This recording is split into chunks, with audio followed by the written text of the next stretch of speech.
அனைவருக்கும் தினம் ஒரு தகவல் சார்பாக இனிய வணக்கங்கள். இன்னைக்கு நம்ம பார்க்க போகிற பதிவு ஆகஸ்ட் 21 வெள்ளிக்கிழமையில் வரப்போகின்ற சக்தி வாய்ந்த வரலட்சுமி பூஜை பற்றி தாங்க தெரிஞ்சுக்க போகிறோம். நம்மளுடைய வாழ்க்கையில் சகல வரங்களையும் தரக்கூடிய லக்ஷ்மி தான் வரலட்சுமி. அப்படிப்பட்ட வரலட்சுமியுடைய உரிய நாளான இந்த விரத நாளில் நம்ம வழிபாடுகள் செஞ்சு கரெக்டாக வேண்டி கேட்டாலே போதும், நிச்சயமாக நம்ம வாழ்க்கையில் கேட்கக்கூடிய எல்லா விதமான வரங்களும் கண்டிப்பாக கிடைக்கும். அப்படி எல்லா பெண்களும் வழிபடக்கூடிய சக்தி வாய்ந்த நாள்னா இந்த வரலட்சுமி பூஜை தான். நிறைய பேருக்கு வரலட்சுமி பூஜைனா ரொம்ப பெரிய அளவில் நல்லா கிராண்டாக செய்யணும், நிறைய பதார்த்தங்கள்லாம் வைக்கணும். ஆனால் எங்ககிட்ட அப்படிலாம் வசதிகள் எதுவுமே இல்லைம்மா, ஒரே ஒரு எளிமையான ஒரு அம்பாள் படம் மட்டும்தான் இருக்குது, அந்த அம்பாள் படம் மட்டும் வச்சு எங்களால் வழிபட முடியுமா அப்படின்னு நிறைய குழப்பங்கள் இருக்கும். உங்கள் வீட்டில் அம்பாளுடைய எந்த ரூபத்தில் இருக்கக்கூடிய, ஏன்னா அன்னலக்ஷ்மி இருக்கும், கஜலக்ஷ்மி இருக்கும், இல்லை அஷ்டலக்ஷ்மிகள் இருப்பாங்க, அப்படி எந்த தெய்வங்கள் உங்ககிட்ட அம்பாளுடைய படம் இருந்தாலும் சரிங்க, ஒரே ஒரு அம்பாள் படம் மட்டும் போதும். அந்த படத்தை வச்சு நம்ம வீட்டில் வழிபட போகின்ற சக்தி வாய்ந்த வரலட்சுமி விரத முறை பற்றி தான் இந்த பதிவில் பார்க்க போகிறோம். நம்ம சொல்லக்கூடிய ரொம்ப எளிமையான வழிகளை உங்கள் வீட்டு பூஜை அறையில் நீங்கள் ஃபாலோ பண்ணி பாருங்கள். அதுக்கு அடுத்தடுத்த வரலட்சுமி, ஒவ்வொரு வருடம் வரக்கூடிய வரலட்சுமி பூஜையில் உங்கள் குடும்பத்துடைய பொருளாதார நிலைமை எந்த அளவுக்கு இம்ப்ரூவ்மெண்ட் ஆகி நம்ம பெரிய அளவில் கிராண்டாக நீங்கள் பூஜை பண்ணுற அளவுக்கு உங்களுடைய வாழ்க்கை தரத்தையே லக்ஷ்மியானவள் உயர்த்துவாள். ஏன்னா அவ்வளோ ஒரு சக்தி வாய்ந்த நாள் தான் இந்த வரலட்சுமி பூஜை. பதிவுக்குள்ளே போகிறதுக்கு முன்னாடி நம்முடைய சேனலை நீங்கள் இப்போ வரைக்கும் சப்ஸ்கிரைப் பண்ணாமல் பார்த்துட்ருக்கீங்கன்னா மறக்காமல் சப்ஸ்கிரைப் பண்ணிக்கோங்க. அப்போ தான் எங்களுடைய எல்லா நல்ல நல்ல பதிவுகளுமே உடனுக்குடனே வரும். பக்கத்தில் இருக்கக்கூடிய பெல் பட்டனை மறக்காமல் கிளிக் பண்ணிக்கோங்க. இப்போ பதிவை பார்க்கலாம். மகாலட்சுமிக்கு எத்தனையோ விரத முறைகள் இருக்குது, ஆனால் ரொம்ப சக்தி வாய்ந்த விரதமாக நமக்கு சொல்லக்கூடியது இந்த வரலட்சுமி பூஜை தான். ஏன்னா வரலட்சுமி கேட்கும் வரங்களை தரக்கூடிய லக்ஷ்மி.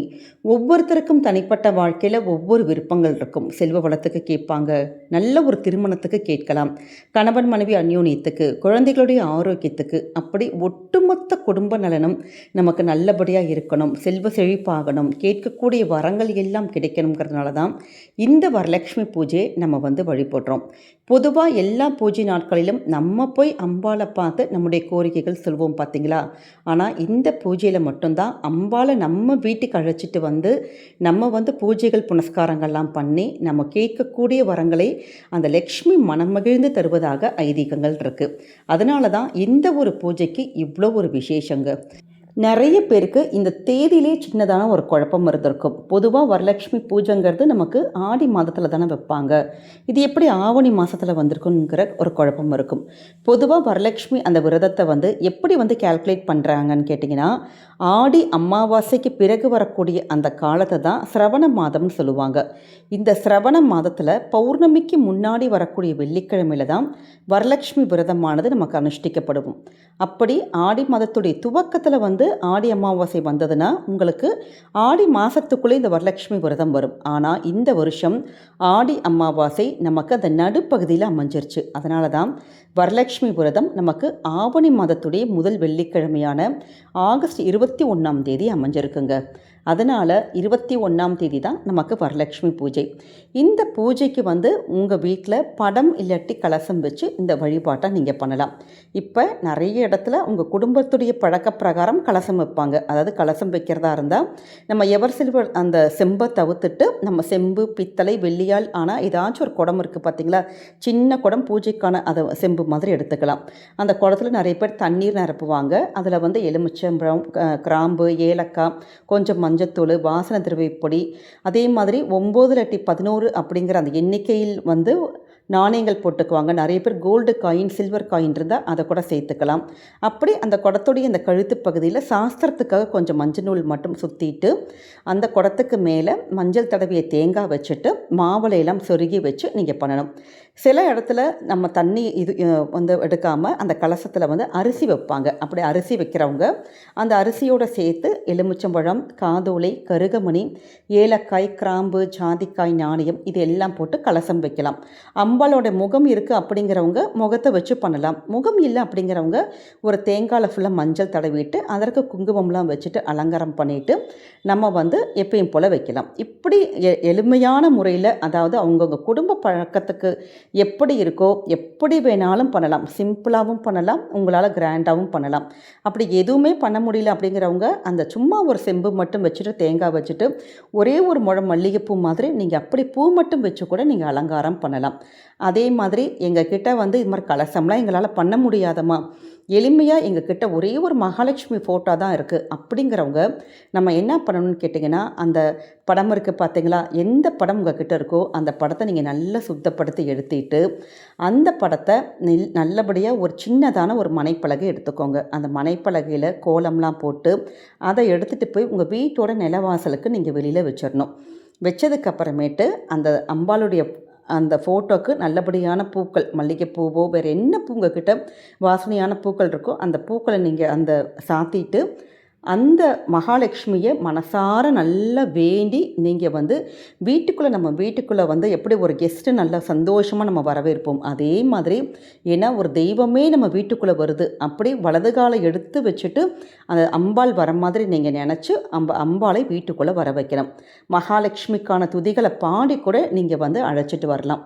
இல்லாட்டி தாயே மகாலட்சுமி எங்களுக்கு என்றைக்குமே நல்லபடியான நிம்மதி, சந்தோஷம், ஆரோக்கியம், எங்கள் குடும்பத்துக்கு எல்லா விதமான அனுகிரகம் நீ எனக்கு தரணும் அப்படின்னு சொல்லிட்டு மனசார வேண்டிட்டு மகாலட்சுமியை நீங்கள் வீட்டுக்குள்ளே அழைச்சிட்டு வரணும்.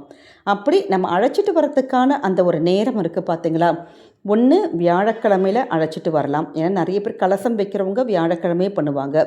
இல்லை படம் இருக்கிறவங்க ஒன்று வெள்ளிக்கிழமை நீங்கள் அழைச்சிட்டு வரலாம், இல்லாட்டி வியாழக்கிழமை அந்த மாலை நேரத்தில் நம்ம பண்ணலாம்.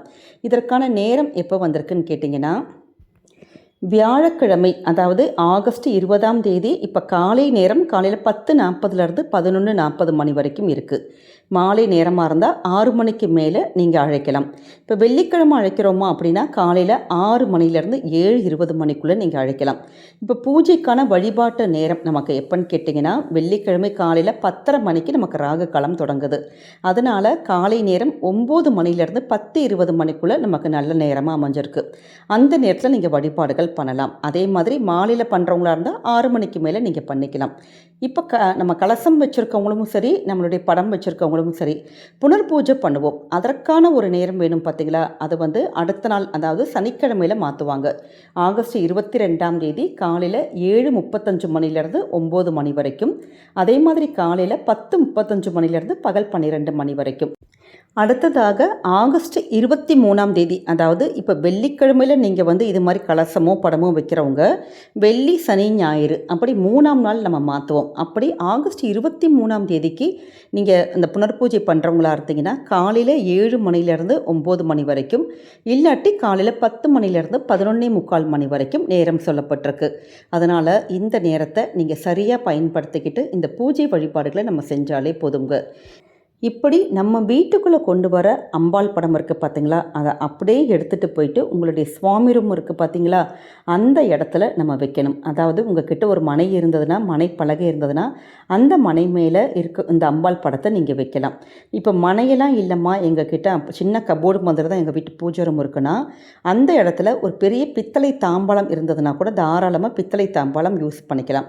அதில் கொஞ்சமாக அக்ஷதை, அதாவது அரிசி மட்டும் நீங்கள் போட்டுட்டு பச்சரிசி இல்லாட்டி நெல் பரப்பிட்டு நீங்கள் அப்படி வச்சுட்டு நீங்கள் அதற்கு மேலே இந்த அம்பாளுடைய படத்தை வைக்கலாம். இல்லை படம் கொஞ்சம் பெருசாக இருக்குது, தாம்பாளம் சின்னதாக இருக்குது அப்படிங்கிறவங்க வாழை இலை எல்லா இடமும் கிடைக்குங்க. அந்த வாழை இலையை வந்து நீங்கள் வச்சுட்டு அதில் மேலே வந்து பச்சரிசி நெல் இதெல்லாம் பரப்பிட்டு அதற்கு மேலே இந்த சுவாமி படத்தை, அம்பாளுடைய படத்தை வந்து நீங்கள் வைக்கலாம். வச்சு முடிச்சுட்டு உங்கள்கிட்ட என்ன பூக்கள் இருக்கோ அந்த பூக்களால் நம்ம அலங்காரம் பண்ணிவிட்டு ஒரே ஒரு சின்னதான ஒரு வெத்தலை இல்லாட்டி சின்ன பித்தளை தட்டில் முதல்ல நம்ம பிள்ளையாருக்கு தான் பூஜை பண்ணணும். ஏன்னா மஞ்சள் பிள்ளையாரை அந்த இடத்துல பிடிச்சிட்டு நம்ம இந்த பூஜைகள் நம்ம செய்ய ஆரம்பித்தோன்னா கண்டிப்பாக என்ன வரத்துக்காக நீங்கள் வேண்டிக்கிறீங்களோ அந்த விஷயத்தில் எந்தவித தடைகளும் இல்லாமல் காரிய வெற்றி கிடைக்கும். அதே மாதிரி உங்களுடைய குல தெய்வத்தையும் நீங்கள் மனசார நீங்கள் வேண்டிக்கலாம். வேண்டி முடித்ததுக்கப்புறமேட்டு மகாலட்சுமி படத்துக்கு முன்னாடி ஒரு வாழை இலை இல்லாட்டி ஒரு பித்தளை தட்டு நீங்கள் வச்சுருப்போம் பார்த்தீங்களா, அதில் வந்து வெத்தலை பாக்கு, வாழைப்பழம், தாளிச்சரடு, கொஞ்சம் மஞ்சள், குங்குமம், அதே மாதிரி வாசனையான பொருட்கள், நமக்கு வந்து மகாலட்சுமி வாசம் செய்யக்கூடிய பொருட்கள், ஏலக்காய், கிராம்பு, நமக்கு ஜாதிக்காய், மாசிக்காய், அப்படி என்னெல்லாம் பொருட்கள் வாசனை பொருட்கள் இருக்கோ இது எல்லாத்தையுமே அந்த இடத்துல நீங்கள் வாங்கி வைக்கலாம். இது எல்லாமே நம்ம இந்த பூஜைகள்லாம் முடிச்சுட்டு நம்ம சமையலுக்கு கூட நீங்கள் உபயோகப்படுத்திக்கலாம். எந்தவித தவறுமே கிடையாது. அதே மாதிரி நிறைய பேர் வந்து சோழி வந்து நம்ம வாங்கி வச்சுருப்போம் பார்த்தீங்களா, வீட்டில் ஏற்கனவே சோழி இருக்குன்னா அதை லைட்டாக பாலில் கழுகி சுத்தப்படுத்திட்டு அந்த சோழி வைக்கலாம். அப்படி மகாலட்சுமி வாசம் செய்யக்கூடிய பொருட்கள் என்னெல்லாம் உங்கள் வீட்டில் இருக்கோ அது எல்லாத்தையுமே அந்த பூஜை அறையில் நம்ம வைக்கலாம். நிறைய பேர் கோமதி சக்கரம் வீட்டில் வச்சுருப்பாங்க. அந்த கோமதி சக்கரம் கூட நீங்கள் வைக்கலாம். இல்லாட்டி ஒரே ஒரு கோமதி சக்கரம் நமக்கு அதிக விலை கூட இருக்காது, அதை கூட நீங்கள் அந்த நாளில் வாங்கி நம்ம பூஜைக்கு வாங்கி வச்சுக்கலாம். ஏன்னா இது எல்லாமே நம்ம வைக்க குடும்பத்துக்கு நல்ல ஒரு தனவரவு, நல்ல ஒரு அஷ்ட ஐஸ்வர்யங்கள் இது எல்லாமே கண்டிப்பாக கிடைக்குங்க. அதோடு கூட நமக்கு வந்து கண்ணாடி வளையல், இந்த ஒரு பொருளை மட்டும், அதாவது ஒரு செட்டுன்னு சொல்லுவாங்க பார்த்தீங்களா, கடைக்கு போனாலே அம்பாளுக்கான ஒரு செட்டு நீங்கள் நிச்சயமாக கிடைக்கும். அதாவது மங்கள பொருட்கள் செட்டு, அதில் ஒரு சீப்பு, கண்ணாடி, குறிப்பாக மருதாணி, இது எல்லாமே வச்சுருப்பாங்க அதில் பார்க்குறப்ப. அது மாதிரியான ஒரு செட்டு மட்டும் நீங்கள் வாங்கிட்டு அந்த பூஜையில் வச்சுட்டு எளிமையான ஒரு தீபங்கள் மட்டும் ஏற்றிட்டு, உங்களால் முடியும் அப்படின்னா நமக்கு வந்து லக்ஷ்மி அஷ்டோத்திரம் இருக்குது, கனகதார ஸ்தோத்திரம் இருக்குது, அப்படி உங்களுக்கு என்ன பூஜைகள் என்ன மந்திரங்கள் நமக்கு தெரியுமோ, அப்படி முடியாதவங்க ஓம் மகாலட்சுமி தாயே போற்றி, இல்லாட்டி ஓம் வரலட்சுமி தாயே போற்றி அப்படின்னு எளிமையான முறையில் ஒரு 108 முறை குங்குமத்தால் அர்ச்சனை பண்ணலாம். இல்லாட்டி வில்வம், மறிக்கொழுந்து, அந்த மருன்னு சொல்லுவாங்க, அப்படி அது மாதிரியான ஏதாவது ஒரு பூக்கள் வச்சு சுவாமிக்கு வந்து நம்ம அர்ச்சனை பண்ணி அன்றைய நாள் ஒரு தீபம் மட்டும் காமிச்சிட்டு எளிமையான நிவேதனியம், ஒரு சக்கரை பொங்கல் பண்ணலாம், பால் பாயசம் பண்ணலாம். இல்லாட்டி நாங்களே வேலைக்கு போயிட்டு வரோமா அப்படிங்கிறவங்க வெறும் பழங்கள் மட்டும் வச்சுட்டு கூட ஒரு டம்ளர் பாலில் நாட்டு சக்கரை போட்டு நீங்கள் இந்த எளிமையான பூஜையை மட்டும் உங்கள் வீட்டில் செஞ்சு பாருங்களேன். ரொம்ப குடும்பத்துக்கு ஒரு அபரிதமான முன்னேற்றங்கள் கிடைக்கும். நினச்ச காரியங்கள் எல்லாமே நமக்கு நடக்கும். நிறைய பேர் அப்படி பெருசாக பண்ணுறாங்க, இப்படி பண்ணுறாங்க, அது மாதிரிலாம் போட்டு மனசை போட்டு குழப்பிக்கவே வேணாங்க. உங்களுக்கு எப்படி முடியுமோ குடும்ப சூழலுக்கு ஏற்ற மாதிரி ஒரே ஒரு முழம் மல்லிகைப்பூ மட்டும் கூட நீங்கள் வாங்கிட்டு உங்கள் கிட்ட இருக்கக்கூடிய எளிமையான ஒரு பூஜை, ஒரு டம்ளர் பால் மட்டும் வச்சுட்டு மகாலட்சுமியுடைய ஏதாவது ஸ்தோத்திரம் சொல்லி அன்றைய நாள் நீங்கள் படித்தா கூட போதும். கண்டிப்பாக மகாலட்சுமி தாய் சாக்ஷாத் உங்கள் வீட்டுக்கு வந்து அமர்ந்து உங்களுக்கான வரங்களை கொடுப்பாங்க. அதனால் பூஜைகள் நம்ம எப்படி செய்கிறோங்கிற கணக்கு கிடையாது. உண்மையான அன்பும் பக்தியோடும் நம்ம செய்யக்கூடிய சின்னதான ஒரு விஷயம் கூட போதுங்க. நிச்சயமாக அம்பாளுடைய அந்த பக்திக்கே வந்து நமக்கு வந்து நம்ம கேட்கும் வரங்கள் எல்லாம் கிடைக்கும். நம்ம வாழ்க்கையில் எல்லா விதமான சுபிக்ஷங்களும் கிடைக்கும். அதே மாதிரி இந்த பூஜைகள்லாம் முடித்ததுக்கப்புறம் இப்போ வியாழக்கிழமையே நீங்கள் வந்து பூஜை உள்ள அம்பாலை கொண்டு வரீங்க அப்படிங்கிறவங்க சனிக்கிழமை நம்ம வந்து அந்த புனர்பூஜை பண்ணி பூஜையை முடிச்சுக்கணும். வெள்ளிக்கிழமை அழைச்சி நம்ம வழிபட்டு வரோம் அப்படிங்கிறவங்க ஞாயிற்றுக்கிழமை வந்து பூஜையை முடித்து வழிபாட்டை நம்ம நிறைவு பண்ணிக்கலாம்.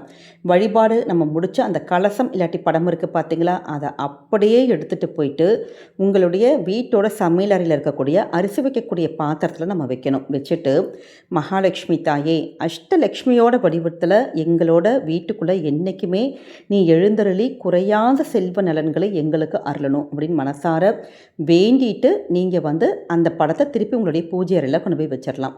இப்போ கலசம் வச்சு வழிபட்டிருக்கீங்க அப்படின்னா அதுக்குள்ளே இருக்கக்கூடிய அந்த நாணயங்களை மட்டும் நீங்கள் எடுத்து வச்சுட்டு உங்கள் வீட்டோட கேஷ் பாக்ஸில் இல்லாட்டி பீரோவில் நீங்கள் எடுத்து வச்சிடலாம். மற்ற பூஜை பொருளை வந்து பூஜைக்கான குப்பை வைக்கிற இடத்துல நம்ம சேர்த்துடலாம். அதே மாதிரி உள்ளே இருக்கக்கூடிய அந்த நீர் இருக்குது பார்த்தீங்களா, அந்த கலச நீரை வீடு ஃபுல்லாக எல்லா இடமும் தெளிச்சுட்டு அப்புறம் கால்படாத இடத்துல செடியில் எங்கேயாச்சும் விட்டலாம். இப்போ அரிசி வச்சு வழிபட்டிருக்கீங்க கலசத்தில் அப்படிங்கிறவங்க அந்த அரிசியில் பொங்கல் வச்சு மகாலட்சுமிக்கு படைச்சு வழிபடலாம்.